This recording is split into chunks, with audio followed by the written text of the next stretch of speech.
മുള്ളൻകൊല്ലിയിൽ നിന്നും പിടികൂടിയ കടുവ ഇനി തൃശൂർ മൃഗശാലയിൽ. ഇന്നലെ രാത്രിയിലാണ് കടുവയെ തൃശൂരിലേക്ക് കൊണ്ടുപോയത്. കടുവയുടെ പല്ലുകളിൽ ചിലത് നഷ്ടപ്പെട്ടിട്ടുണ്ട്. മറ്റു സാരമായ പരിക്കുകൾ ഒന്നുമില്ലെന്ന് സൗത്ത് വയനാട് DFO ഷജ്ന കരീം പറഞ്ഞു. കടുവയെ വിദഗ്ധ ഡോക്ടർമാർ അടങ്ങുന്ന സംഘം പരിശോധന നടത്തിയ ശേഷം മൃഗശാലയിലെ കൂട്ടിലേക്ക് മാറ്റി.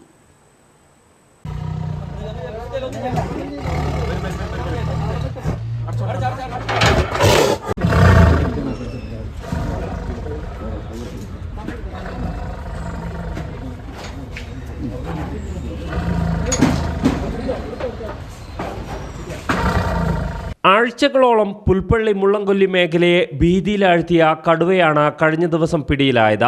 തുടർന്ന് കുപ്പാടിയിലേക്ക് മാറ്റിയ കടുവയെ പ്രാഥമിക പരിശോധന പൂർത്തിയാക്കിയാണ് ഇന്നലെ രാത്രി 10 മണിയോടെ തൃശൂരിലേക്ക് കൊണ്ടുപോയത്. കടുവയുടെ പല്ലുകളിൽ ചിലത് നഷ്ടപ്പെട്ടിട്ടുണ്ട്.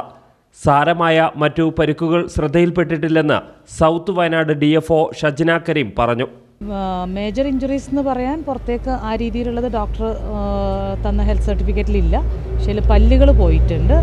അതേപോലെ തന്നെ ഇൻറ്റേർണലി ഇനി കൂടുതലായിട്ട് എന്തെങ്കിലും ഉണ്ടോ എന്നുള്ളത് അറിയണമെങ്കിൽ അവിടെ ചെന്നതിന് ശേഷം ഡോക്ടേഴ്സിൻ്റെ ഗ്രൂപ്പ് ഒന്നുകൂടെ പരിശോധിച്ചതിന് ശേഷമാണ് മനസ്സിലാവുന്നത്.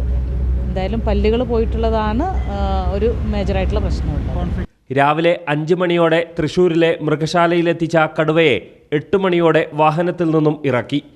8:30 മൃഗശാലയിലെ കൂട്ടിലേക്ക്. ക്വാറന്റൈൻ സെന്ററിൽ ഒരാഴ്ചത്തെ വിശ്രമം. ഇതിനിടയിൽ പരിശോധനകളെല്ലാം പൂർത്തിയാക്കും. വൈകാതെ മൃഗശാലയിലെ സന്ദർശകർക്ക് മുൻപിൽ കടുവയെത്തും. വയനാട്ടിൽ നിന്നും ഈ അടുത്ത കാലത്ത് പിടികൂടിയതിൽ ഏറ്റവും ആരോഗ്യമുള്ളതും പ്രായം കുറഞ്ഞതുമായ കടുവയാണിത്. മുള്ളൻകൊല്ലിയിൽ ഭീതി പരത്തിയ കടുവ തന്നെയാണ് പിടിയിലായതെന്ന് ഉറപ്പാക്കിയിട്ടുണ്ട്.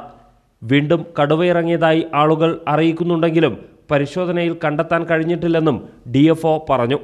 ഒരുപാട് നമുക്കിങ്ങനെ ടൈഗർ എന്നും പറഞ്ഞ് ഒരുപാട് കോൾസും കാര്യങ്ങളും വരുന്നുണ്ട്. പക്ഷേ മുള്ളൻകൊല്ലിയിൽ കൃത്യമായിട്ടും ആ ഭാഗത്ത് കോൺഫ്ലിക്റ്റിംഗ് ഉണ്ടാക്കിയ ആനിമലിനെ ഐഡൻറ്റിഫൈ ചെയ്ത് ആ ആനിമലിനെ തന്നെയാണ് കേജ് ചെയ്തിരിക്കുന്നത്. അപ്പോൾ ജനങ്ങൾക്ക് ആ രീതിയിലുള്ളൊരു ഭീതി ആവശ്യമില്ല എന്നുള്ളതാണ്. അങ്ങനെയുള്ള കോൾസ് ഒരുപാട് വന്നിരുന്നു. അതൊക്കെ തന്നെ സ്റ്റാഫ് പോയിട്ട് വെരിഫൈ ചെയ്തിട്ടുണ്ട്. അങ്ങനെയുള്ള എവിഡൻസസ് ഒന്നും ലഭിച്ചിട്ടില്ല. News bureau, Kalpetta.